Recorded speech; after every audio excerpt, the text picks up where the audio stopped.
नमस्कार, मी राजेंद्र गांगण. लीन मॅनेजिंग मराठीमध्ये आपलं स्वागत करतो. तर आज आपण पाहणार आहोत, की बेडरूम असेल तुमचा, तो डिझाइन करताना लीनचा वापर कशा पद्धतीने करावा. तर बेडरूममध्ये लीनचा वापर करताना तुम्हाला एक सिस्टमॅटिक लेआउट प्लॅनिंग तसंच कबर्ड जे आहे तुमच्या, ज्यामध्ये तुमचे कपडे तुम्ही ठेवलेले असतात. नेहमीचे जे कपडे असतात, त्याचं डिझाइन करताना ते हाताच्या लेव्हलला असले पाहिजे, वरच्या लेव्हलला असले पाहिजे. जेणेकरून वाकावं लागणार नाही तुम्हाला. तुम्हाला कपडे नेहमीचे काढताना त्रास होणार नाही, याची काळजी घ्यावी. ह्याच्यामध्ये ह्याला म्हणतात ह्युमन इर्गोनॉमिक्स म्हणतात किंवा ह्युमन इंजिनिअरिंग लीनमध्ये ह्युमन इंजिनिअरिंग म्हटलं जातं. तर जेव्हा तुम्ही बेडच्या बाजूला असेल तर तिथे स्टडी टेबल असतो तुमचा. तो डिझाइन केलेला असतो जेणेकरून तुमची जी बेडची साईज सुद्धा डिझाइन करताना ह्युमन इंजिनिअरिंग इंजिनिअरिंग वापरलं जातं.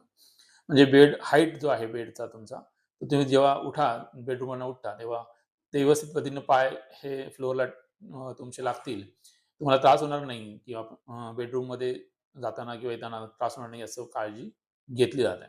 तर अशा पद्धतीनं लीन हे जे आहे कन्सेप्ट आहे, जी तुमच्या बेडरूममध्ये वापरली जाते. ज्याच्यामुळे तुमचा कपडे शोधायला लागणार नाहीत. कपाट त्या पद्धतीने डिझाइन केलं जातं. त्याच्यामध्ये तुमचं सर्चिंग टाईम कमी होईल. पण त्यापर्यंत तुमचं जे काही वावरणं असतं बेडरूममध्ये, ते तुमचं व्यवस्थित पद्धतीने व्हावं. तिथे कुठे अडथळा येऊ नये.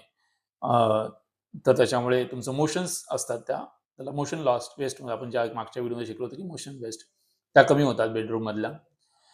तुम्हाला लागणारे बाकीच्या ज्या वस्तू असतात, तर ज्या कमी लागतात, कधीच वर्षातून एकदा लागतात किंवा त्या तुम्ही बेडच्या आतमध्ये ठेवता.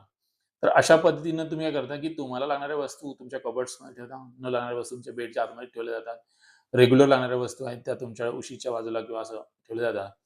तर अशा पद्धतीनं तुम्ही लीन हे तुमच्या बेडरूममध्ये वापरत असता. धन्यवाद.